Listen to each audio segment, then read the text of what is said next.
Space was never silent, not really. Jonas Cade had spent enough years drifting through the emptiness between stars to know that silence was a lie. A comforting one, maybe, but a lie all the same. His ship, the Wayfarer, groaned softly as its thrusters adjusted course, the quiet hum of life's support a constant whisper beneath his breath. Beyond the reinforced glass of the cockpit, the wreckage of a long-dead battle stretched in every direction, the remains of shattered hulls spinning in slow, desolate spirals. This was the edge of nowhere, the kind of place people like him made a living, picking through the bones of forgotten wars. Jonas shifted in his chair, eyes flicking over the data stream on his console. The scan had picked up something unusual, an energy signature too faint to be a distress beacon, but too persistent to be nothing. Most scavengers would ignore it, writing it off as residual radiation or a dying power cell. Jonas, however, had learned to pay attention to the things that didn't belong, the things that sat just outside the edges of reason. With a flick of his fingers, he adjusted the ship's trajectory, pushing deeper into the graveyard of twisted metal. The wreckage was old, at least a decade, maybe more. A battle fought, lives lost, and then abandoned like they'd never mattered. That was how it always was.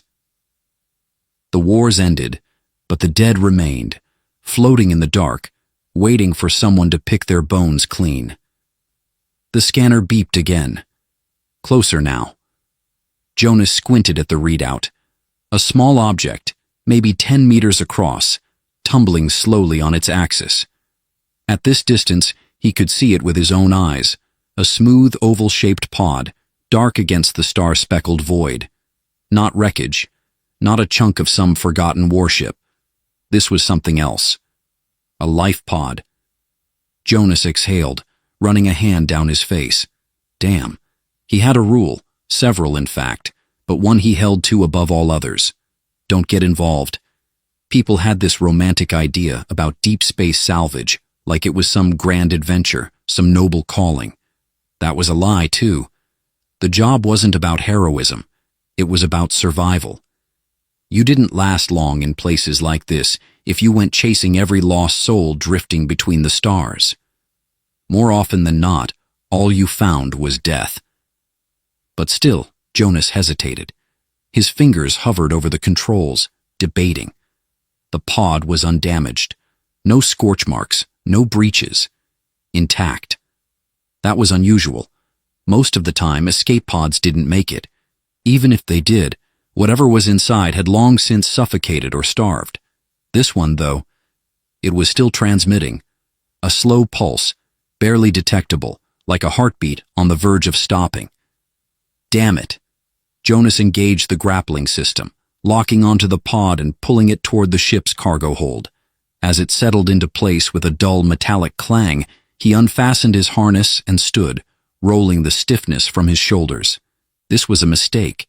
He knew it, could feel it settling into his bones like an old wound acting up before a storm. But he also knew himself. He wouldn't leave it alone. By the time he reached the cargo bay, the pod was still, resting in the center of the floor like a waiting omen. Up close, it was sleek, unfamiliar, definitely not standard human design. The exterior was dark, a matte black that seemed to drink in the dim lighting of the ship's hold. Faint etchings ran along the surface, curling lines of alien script he couldn't decipher. Jonas pressed his lips into a thin line. He'd seen a lot of tech out here in the dead stretches of space. He'd never seen this. Cautiously, he approached the panel on the side of the pod, fingers ghosting over the interface. No standard release, no obvious means of opening it. Then, as if responding to his presence, the pod hissed. Jonas took a step back, muscles tensing. A seam appeared along the center of the pod, edges splitting apart with a low, almost organic sound. Cold mist poured out as the seals broke, spilling over the floor in ghostly tendrils. And then she moved. At first, it was subtle, just a shift in the shadows, a soft exhale of breath. And then she was there, unfolding from the pod with slow, almost unnatural grace. She wasn't human. Jonas knew that instantly. Her skin was smooth, almost iridescent, catching the dim light and refracting it in subtle hues of violet and silver.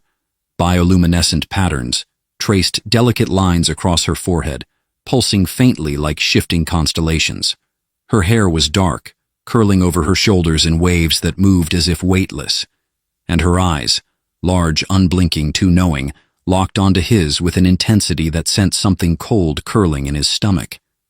She swayed slightly, then caught herself, fingers curling against the edge of the pod. Jonas exhaled slowly, hands raised in a careful, non-threatening gesture. "Easy," he said. "You're safe." Her gaze sharpened, like the words meant something different to her than they did to him. A pause. Then she spoke. Her voice was soft, accented with something he couldn't place. "You should not have done that." Jonas frowned. "Done what?" Another silence.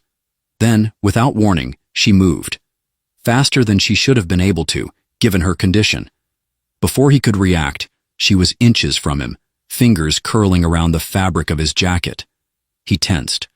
Her grip was light, but there was something about the way she held him that felt absolute. A certainty, as if this moment had already been decided long before he arrived. Then she spoke again, and this time her voice was different, more certain. "By ancient right, you are bound to me." Jonas's pulse kicked, a sharp spike of instinctual alarm. "What?" Her fingers tightened. "Forever." Jonas Cade had seen a lot of strange things in his years, drifting through the dead stretches of space. Wrecked ships still transmitting distress signals decades after their crews had rotted to dust. Ghost stations where the air recyclers kept humming, but no one was left to breathe. He'd once found an entire cargo freighter, fully intact, floating in perfect condition, except for the fact that every trace of organic life inside had vanished, leaving meals half-eaten and beds still unmade. But this was something else entirely. The woman, if she even was a woman in the way he understood it, hadn't moved since those last, eerie words. "By ancient right, you are bound to me. Forever." She stood just inside the open escape pod, her luminous gaze locked on him with unnerving stillness. Her grip had loosened, fingers slipping away from his jacket. But Jonas could still feel the ghost of her touch, as if it had left something behind. Some weight, some expectation he didn't yet understand. He took a slow step back, letting the moment stretch. "Right," he muttered, rubbing the back of his neck. "So, you want to explain what the hell that means?" She didn't answer. Not immediately. Instead, she tilted her head slightly, studying him in a way that made him feel like he was the unknown variable here, not the other way around. The bioluminescent markings on her skin shifted, the patterns pulsing with a slow, deliberate rhythm. Jonas exhaled, resisting the urge to curse. He had rules for situations like this. Don't get involved. Don't ask questions. Don't make things harder than they need to be. Too late for all of that now.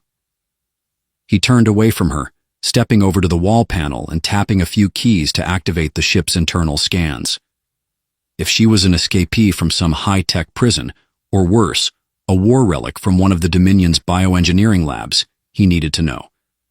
But the readout flickered in confusion, showing no human-compatible records, no traceable DNA markers. The system didn't even register her presence. Jonas frowned. That wasn't possible. She was standing right there. His hand hovered over the console for a second longer before he exhaled and turned back to face her. "Okay, let's try this another way. Who are you?" She blinked slowly. Then, after a beat, she answered. "Raisa." The name meant nothing to him. No titles, no affiliations. Just a single word, spoken with the weight of something older than him, older than anything he understood. Jonas crossed his arms. "And where exactly did you come from, Raisa?" This time, there was a pause before she spoke. Not hesitation exactly, more like calculation, as if she were deciding how much to tell him. "The Celestian Dominion." That sent a cold prickle down his spine. The Dominion. He'd been right. She was from one of the old empires. the kind that liked to keep their business hidden behind layers of bureaucracy and secrets. He hadn't dealt with them personally, but he'd heard the stories. They were powerful, untouchable, and if she really was one of theirs, then he had just made the biggest mistake of his life. Jonas scrubbed a hand down his face. Great. Fantastic. And I suppose they're going to come looking for you? She didn't answer. That told him enough. A tension settled between them, heavy and unspoken. Jonas could feel it creeping into the air, coiling around his ribs like an unseen force pressing against his lungs. He needed to think, needed to figure out what to do with her before this got worse. He gestured toward the corridor. Come on. If we're going to have this conversation, I'd rather not do it standing in my damn cargo bay. Raisa hesitated, then stepped forward. She moved with that same unnatural grace, her bare feet making no sound against the metal floor. Jonas forced himself to ignore the way his instincts screamed at him that something wasn't right. The ship's dim corridors were a sharp contrast to the vast emptiness outside, narrow passageways filled with low lighting, and the quiet hum of power running through the walls. Jonas led the way toward the galley, where at least they could sit down and pretend like this was a normal conversation.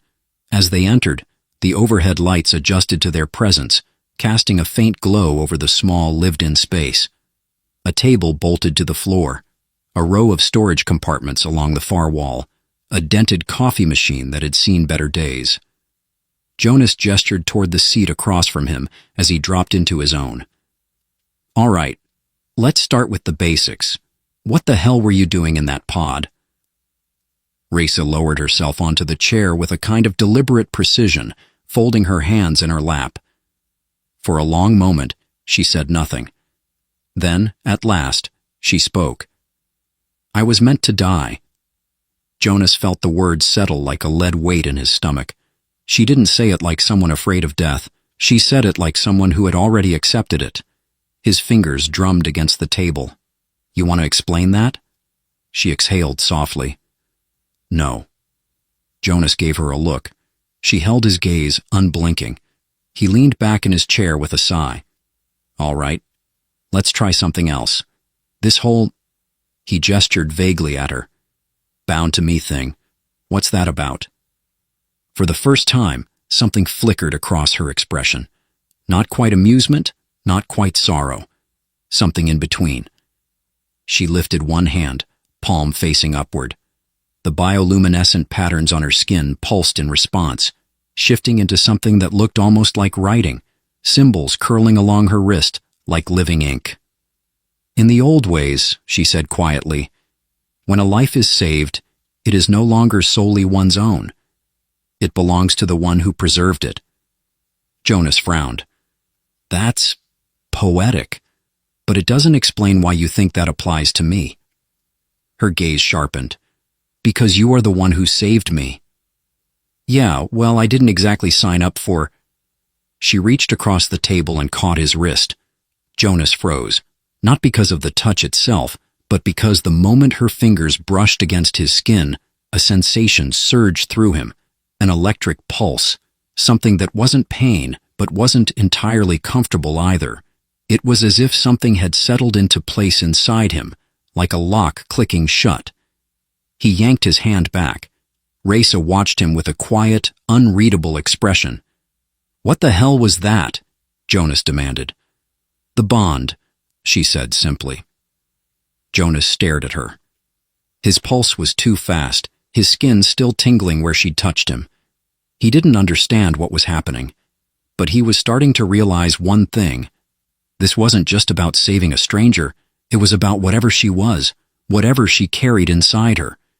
And he had a feeling that, whether he liked it or not, it was already too late to walk away. Jonas Cade didn't believe in fate. Not in the way some people did, anyway. He'd spent too much time on the fringes of civilization, in the places where the universe showed its teeth, to entertain the idea that life followed some grand design. People lived. People died. Sometimes they got lucky. Most of the time they didn't. But as he sat across from Raisa in the dim glow of the Wayfarer's galley, staring at the place where her fingers had touched his wrist, where the sensation of it still lingered. He couldn't shake the feeling that something had shifted, something he hadn't agreed to, hadn't asked for. The ship vibrated softly beneath them, the sound of its engines a steady, familiar presence. Outside, the wreckage field still loomed, the broken remains of old battles casting jagged shadows against the distant starlight. He should have left already, should have powered up the thrusters and burned hard toward the nearest trade outpost. Instead, he was here, stuck in something he didn't understand. Raisa hadn't moved. She sat still, poised with an almost unnatural patience, watching him the way a predator watched the shift of the wind before striking. Her bioluminescent markings pulsed faintly, the shifting light casting strange reflections across the table between them. Jonas exhaled. "All right," he said finally, breaking the silence. "Let's get something straight. I don't do bonds, I don't do forever, and I sure as hell don't do ancient rites that I didn't agree to. So whatever this is, whatever you think this is, we need to undo it. Right now." Raisa tilted her head. "It cannot be undone." Jonas let out a humorless laugh. "Yeah? See, I don't believe that." Her gaze didn't waver. "Then you do not believe the laws of my people." "I don't," he said flatly. "No offense, but I don't exactly live by alien traditions." She regarded him for a long moment, her expression unreadable. Then, finally, she spoke. "You misunderstand. This is not merely a tradition." The pulsing glow of her markings deepened slightly, shifting from soft silver to something darker, something edged with a hue he couldn't quite name. A slow, steady rhythm, like a pulse beneath her skin. Jonas frowned. He didn't like it. Whatever was happening, whatever had happened when she touched him, he could feel it lingering, a faint, restless energy threading through his nerves. It wasn't normal. And it sure as hell wasn't something he was willing to just accept. He stood abruptly, pushing away from the table. "We're done here. You're free to go once we reach the next station. Until then, you can stay in the spare quarters, keep to yourself, and—" A sudden sharp ping interrupted him. Jonas stiffened. That wasn't a normal ship noise. That was a proximity alert. His head snapped toward the console on the far wall, a muscle twitching in his jaw. Without another word, he strode over and activated the screen. A moment later, the display flickered to life, showing a single unmistakable shape emerging from the debris field. A ship. Jonas felt his stomach drop. Not just any ship. A Dominion-class interceptor. Cold dread curled in his gut. "Son of a bitch," he muttered. Behind him, Raisa stood slowly. "They have come." Jonas turned to her sharply. "You knew this was coming?" She didn't answer, but the look in her eyes told him everything he needed to know. Jonas clenched his jaw. He was an idiot. A goddamn idiot. He should have known better. The Dominion didn't just lose things. If Raisa was important enough to be in a sealed pod drifting in the middle of a war graveyard, then she was important enough to be hunted. And now, because he'd gotten involved, he was about to be very dead. The screen flashed again. The interceptor was broadcasting a signal, not an open hail, an encoded transmission, a military-grade scan sweeping across the wreckage field, searching. Jonas moved fast. He turned, grabbing Raisa by the wrist, ignoring the way that strange energy pulsed against his skin again, and pulled her toward the cockpit. "Sit," he ordered, pushing her into the co-pilot's chair as he dropped into his own. "Strap in. We need to move. Now." Raisa didn't argue. She simply settled into the seat, her hands folding lightly in her lap. Too calm. Too certain. Jonas didn't have time to question it. He keyed in a sequence, bringing the thrusters online, fingers flying over the controls. The ship rumbled in response, the engine core warming up. Outside, the interceptor was closing in. A warning blared across the console, targeting lock detected. Jonas swore under his breath. They weren't even trying to talk. They were going to kill him. He grabbed the throttle. "Hold on." The Wayfarer lurched into motion, engines flaring as he pulled the ship into a sharp maneuver, skimming low beneath the drifting wreckage. Metal debris streaked past the viewport, jagged shadows flashing across the hull as he weaved through the remains of old warships.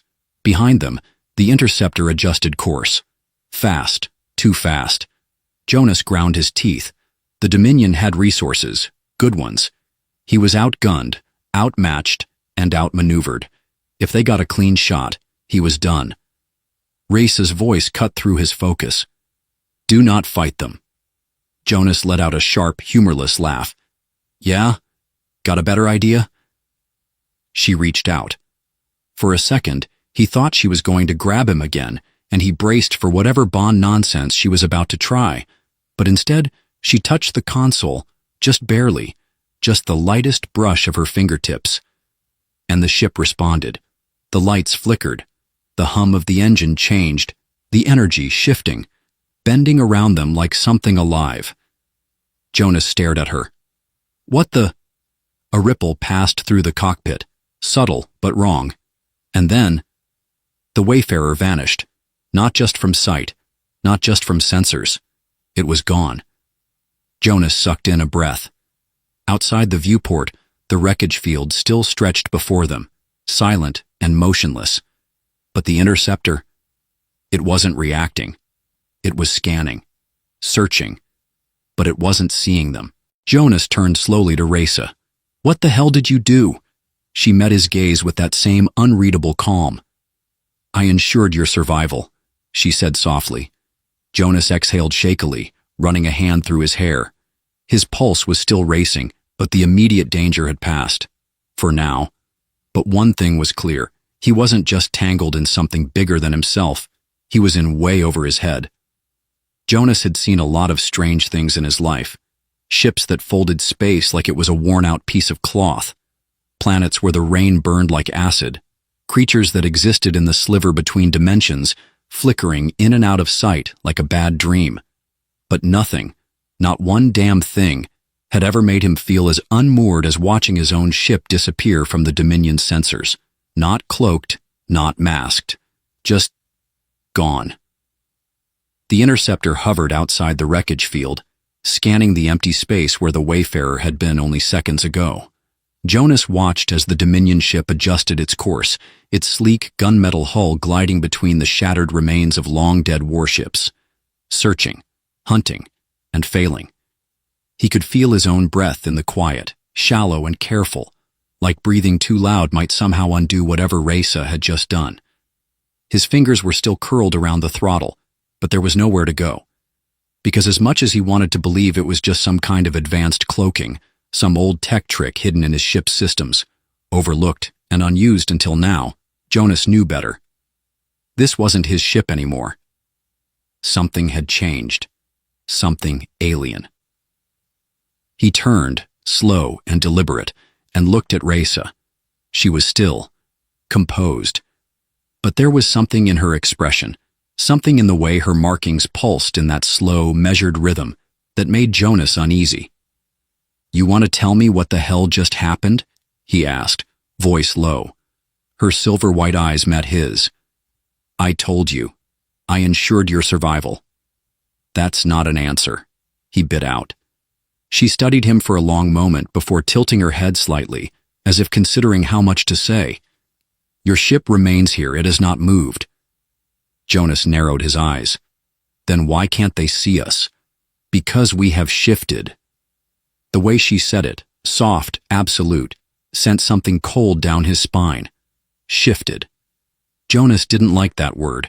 It was the kind of word people used when they didn't want to explain something fully, when they were covering something big. His hands flexed against the controls. The ship felt normal, but there was something in the air, something just beneath his skin, like static, like pressure in his skull that hadn't been there before. He exhaled sharply. Shifted where exactly? Raisa's gaze remained steady. Not where. What? Jonas clenched his jaw. Number C, you don't get to do that. You don't get to drop cryptic bullshit and expect me to just accept it. This is my ship, my life. I need answers. Her markings pulsed again, a faint shimmer of color deepening through the silver glow. You are not ready for them.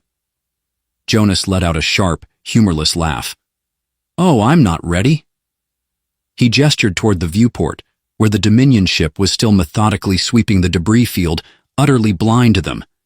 You just rewrote the goddamn laws of physics and expect me to sit here quietly? Not happening, princess. Raisa exhaled softly, tilting her head. Would you prefer that I had allowed them to kill you? Jonas grit his teeth. That's not the point. It is. The silence between them stretched, tense and electric.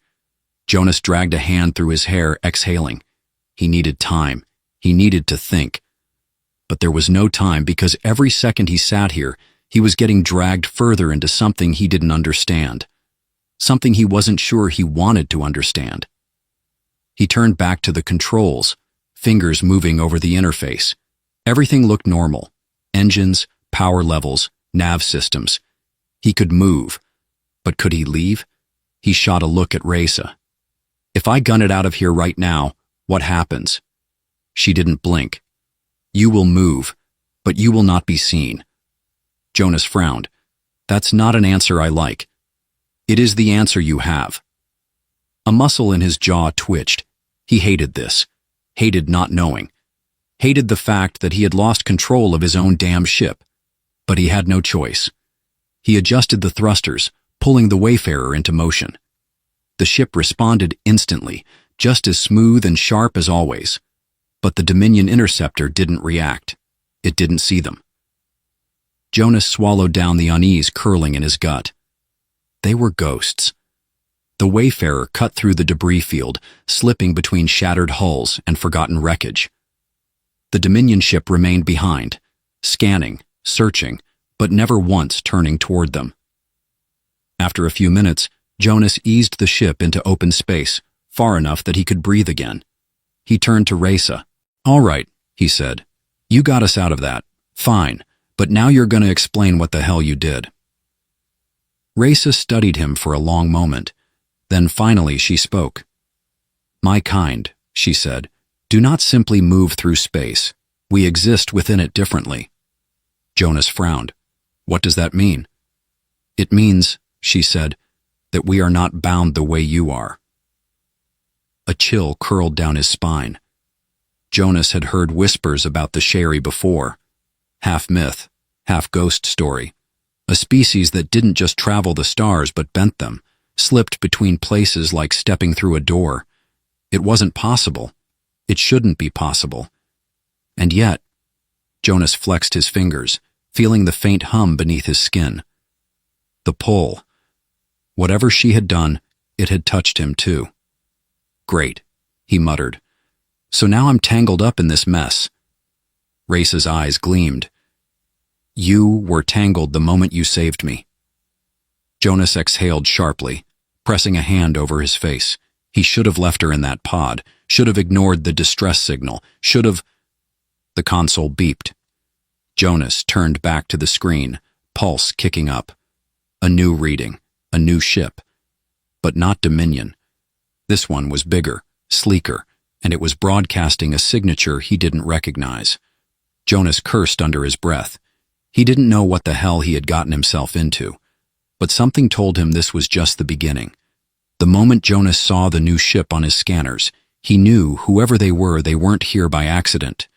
The vessel was massive, larger than the Dominion interceptor, its hull blacker than the void itself. It moved with deliberate precision, gliding into the debris field, like a predator slipping into dark waters. No insignia, no call sign, just a long tapered body that pulsed with an eerie bioluminescence, its surface shifting with undulating patterns of light that Jonas had never seen before. He wasn't a superstitious man, but something about them, set his teeth on edge. Jonas adjusted the Wayfarer's course, subtly veering off, trying to break from the ship's trajectory before they got close enough to notice. But then, a voice crackled through the comms.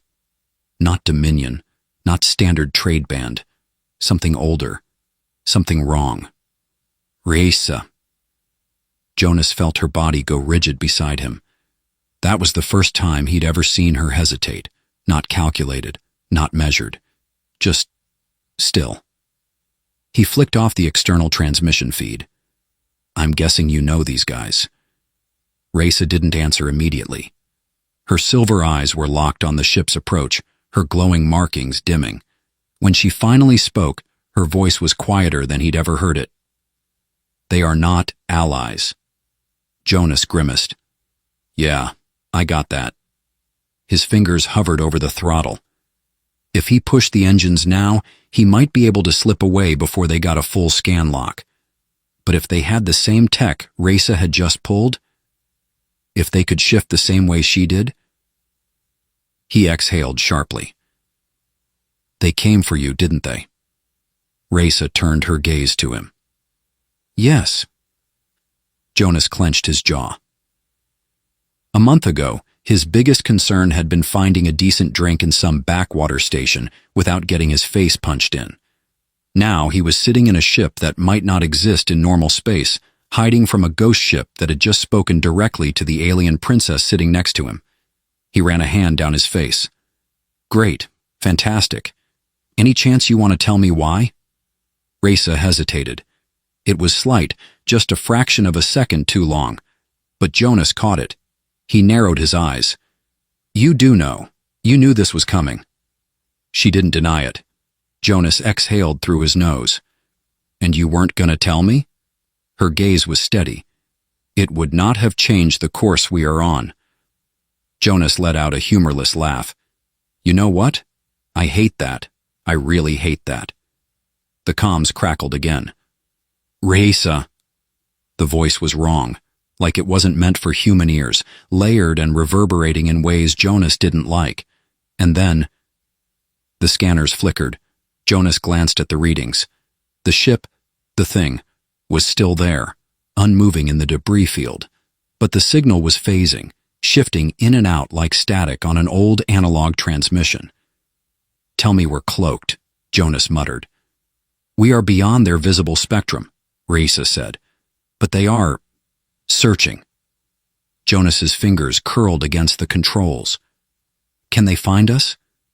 She hesitated. That was not the answer he wanted. Jonas turned toward her.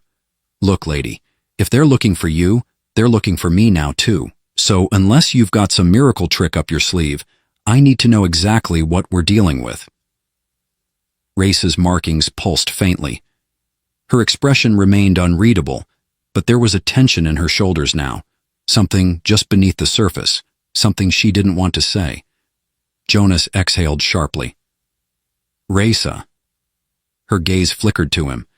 Then, finally, she spoke. They are Keth. Jonas frowned. That's supposed to mean something to me? Raisa tilted her head slightly, the way she always did when trying to translate something foreign into something Jonas would understand. They are the ones who make things disappear. Jonas went very still. He had spent his entire life on the fringes of civilized space, ducking past Dominion patrols, skirting through lawless sectors, picking up rumors and half-whispered stories in the dim corners of seedy station bars. And he had heard that name before. Not often. Never from anyone who lived long enough to say more than a few words. But the whispers were always the same. Ships that vanished without a trace. Crews that were there one moment and gone the next. No wreckage, no distress calls, just an absence, a hollow space where something should have been. Jonas's grip tightened on the throttle. You said we shifted. His voice was quiet. You said your kind weren't bound the way we are. Raisa nodded once. Jonas exhaled sharply. You're telling me they can do the same thing. Raisa's expression remained impassive, but her silence was answer enough. Jonas cursed under his breath. The comms crackled again. This time, the voice was different. Not layered, not alien, just wrong. Like it was trying to sound human and failing. Jonas Vale. Jonas felt something cold slip through his chest. That wasn't supposed to be possible. They shouldn't know his name. They shouldn't know his name. Raisa stood, her movement smooth and deliberate. They have locked onto you. Jonas swallowed hard. And that means? Her silver-white eyes met his. It means you no longer have a choice. A beat of silence. Then, the ship's alarms wailed. The Keith moved. Jonas slammed the throttle forward.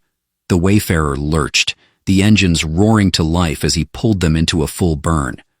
But the moment they broke forward, the space around them bent, folding inward like something vast and unseen, was gripping the void itself.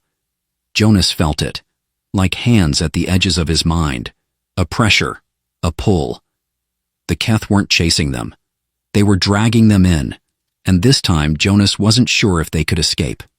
The ship screamed around them. Jonas had pushed the Wayfarer to her limit before, but never like this. The control panel flickered in protest, the engines howling against forces he didn't understand. Every instinct told him to run, to burn as fast as possible away from the ship that shouldn't exist. But the space around them was wrong, folding in ways he couldn't track, the stars warping like reflections on the surface of dark water, and the Keth were still speaking. Not through the comms anymore, not through any device Jonas could cut off. The voices were in his head. Jonas Vale, you are known, you are seen, you are taken. His hands tightened around the controls, knuckles white. He didn't know how they knew his name, didn't know why they wanted him, but the weight of their presence pressed into his skull, cold and relentless. He'd felt fear before. He'd faced bounty hunters, Dominion enforcers, even stared down the barrel of a plasma rifle more than once. But this was different. This was something else. Beside him, Raisa hadn't moved. She stood at his side, her silver eyes narrowed, glowing markings pulsing in strange patterns across her skin. He could see it now, the way she was fighting against something pressing back against her, unseen but suffocating. Their grip is strong, she murmured, but not unbreakable. Jonas let out a sharp breath. Yeah? Great. Love the confidence. How do we break it? Raisa closed her eyes. They are not holding you, she said. They are holding space itself. Jonas swore under his breath. Then we need to move in a way they can't predict. He didn't wait for her response. He ripped the ship into a sharp, stomach-turning maneuver, cutting down through the field of broken ships and frozen debris. The Wayfarer's hull shuddered violently, metal groaning under the strain. But the Keth followed. Or rather, they didn't move at all. They were already there. Jonas's heart pounded. It was impossible. He had seen the Keth ship in his rear scans. He had put distance between them. But every time he blinked, it was like they had never moved, just waiting ahead, waiting behind, waiting everywhere. Jonas slammed a fist into the console. That's cheating! Raisa suddenly turned. Her gaze snapped to him, her expression unreadable, and then she said something that sent a shiver down his spine. Jonas Vale, she said, voice low and measured. Will you trust me? Jonas swallowed. He had no reason to. She had lied. She had dragged him into something bigger than either of them. She had used him without his knowledge. But she was the only reason he was still alive. And she was the only one who seemed to understand what they were up against. Jonas exhaled sharply. Fine, he muttered. I'm all ears. Raisa placed a hand over his, her skin impossibly cool. The glow from her markings brightened, then shifted, patterns curling and twisting like living ink. Do not resist, she said. Jonas didn't get the chance to argue. The world collapsed around him. It wasn't like shifting into hyperspace. It wasn't like anything he had ever felt before. One moment, he was in his pilot's chair. The next, he was somewhere else. Darkness. Not empty. Not lifeless. Something moved at the edges of it, watching. Jonas felt weightless, untethered. He tried to move, but his limbs weren't there. And then, he saw them. Not the Keth ship, not the hulking black mass that had been chasing them. He saw them. The things behind the ship, the things inside it.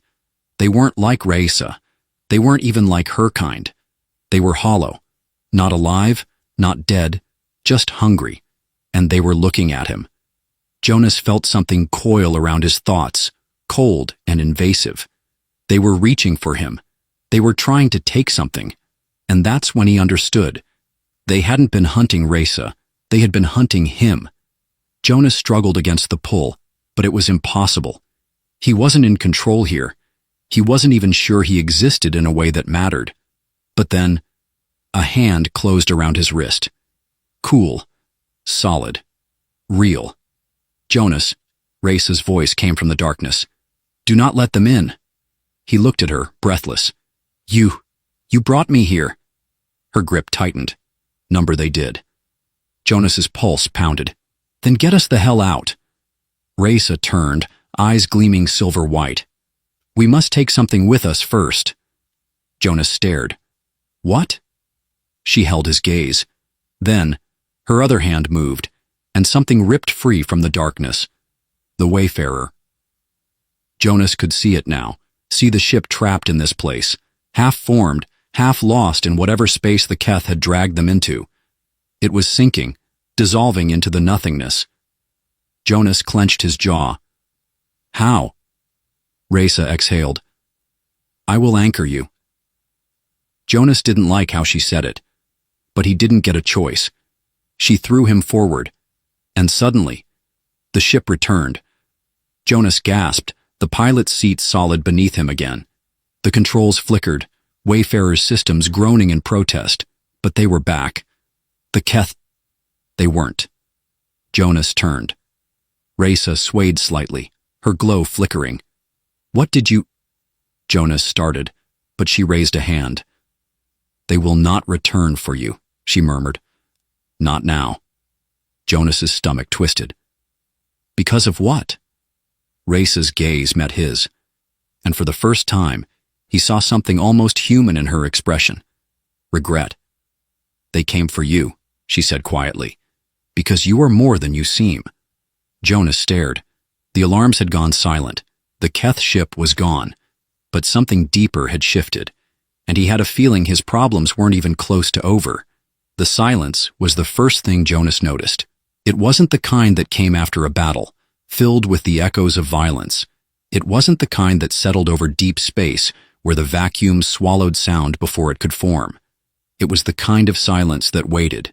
Jonas sat in the cockpit of the Wayfarer, fingers curled around the edges of the control panel, staring out into the void where the Keth had been. The ship's systems were stabilizing, the flickering readouts slowly regaining their coherence. The ship hummed beneath him, battered but alive. And Reza, she was still there. She had not collapsed, though she looked close to it. Her glow had dimmed, her markings flickering erratically. Yet she stood tall, gaze steady as she regarded him, as if bracing for whatever words might come next. Jonas swallowed against the dryness in his throat. So, he said finally, voice rough. You want to explain what the hell just happened? Reza exhaled. It was almost a laugh, almost. You already know, she said. Jonas narrowed his eyes. I really don't. Her gaze didn't waver. They came for you. Jonas gritted his teeth. Yeah, you mentioned that. Mind telling me why? Reza was silent for a moment. Then she moved toward the main viewport, staring out into the abyss. They were not after your ship, not after me. She turned her head slightly, just enough that the silver of her eyes caught the dim cockpit light. They were after something inside you. Jonas felt a chill creep up his spine. You keep saying that, he muttered, and it's not getting any less unsettling. Reza tilted her head. Because it is the truth. Jonas inhaled sharply, pushing away the unease curling in his gut. So what? I'm supposed to believe I've been walking around my whole life with a big interstellar target on my back and never knew it. Reza's expression remained unreadable. Not your whole life, she murmured. Jonas went still. He didn't like what she was implying. Don't, he said. His voice was lower now, tighter. Don't do that. Don't talk in riddles like I'm supposed to just get it. Reza turned fully to face him. Jonas Vale, she said, and there was something heavy in the way she said his name. What do you remember of the ship that found you? Jonas stiffened. The ship. The wreckage he had been pulled from as a kid. The one with no records, no logs. The one the Dominion had classified as unknown origin. He had never questioned it. Not really. But now, he shook his head. That was a long time ago. Reza took a step closer. That is where it began. Jonas let out a rough, bitter breath. You think I've got some kind of, what? Alien tech in me?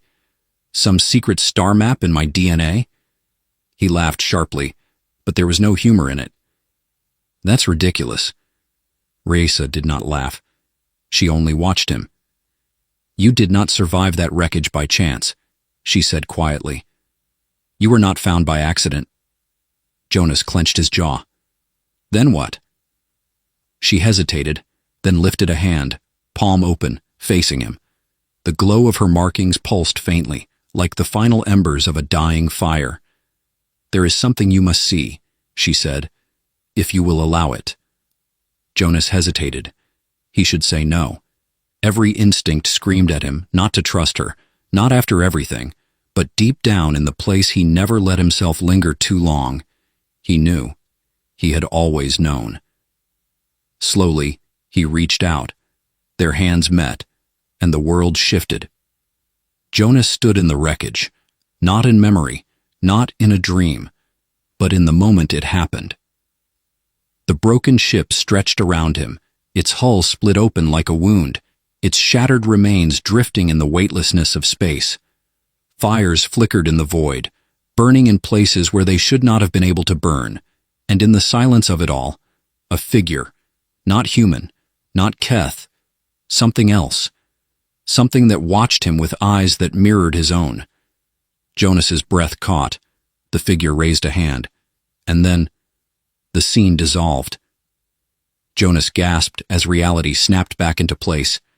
His knees buckled, his grip slipping from Reza's hand. The cockpit lights seemed too bright, the hum of the ship too loud. Reza steadied him before he could fall. What? His voice was hoarse, his heart pounding. What the hell was that? Reza's gaze was solemn. The truth. Jonas forced himself to breathe. You're telling me... He exhaled sharply. You're telling me I came from that ship? Reza nodded once. Jonas let out a short, unsteady laugh. Great, he muttered. That's just great. He ran a hand down his face. His whole life, he had been searching, never knowing why he felt like something was missing, like he was always one step out of sync with the rest of the universe. And now, he had an answer, and it scared the hell out of him. He glanced at Reza. And you? She didn't answer right away. Then, I was sent to find you, she admitted. Jonas blinked. Sent? She nodded. To protect you. A pause. To ensure you did not fall into the wrong hands. Jonas let out a long, shaky breath. Well, he said, forcing a grin he didn't quite feel. That worked out real well, huh? Reza actually smiled, just barely. Jonas sighed, rubbing his temple. So what now? Reza studied him for a long moment. Then she simply said, That is for you to decide. Jonas let her words sink in. For the first time, he wasn't running. For the first time, he wasn't just surviving. He had a choice. He had a future. Jonas looked at the stars stretching out before them, and slowly, a smirk tugged at the corner of his lips. Well, he said, I've never been much for destiny. He turned to Reza. But I think it's about time I started looking for some answers. And with that, he pushed the throttle forward. And the Wayfarer jumped into the unknown,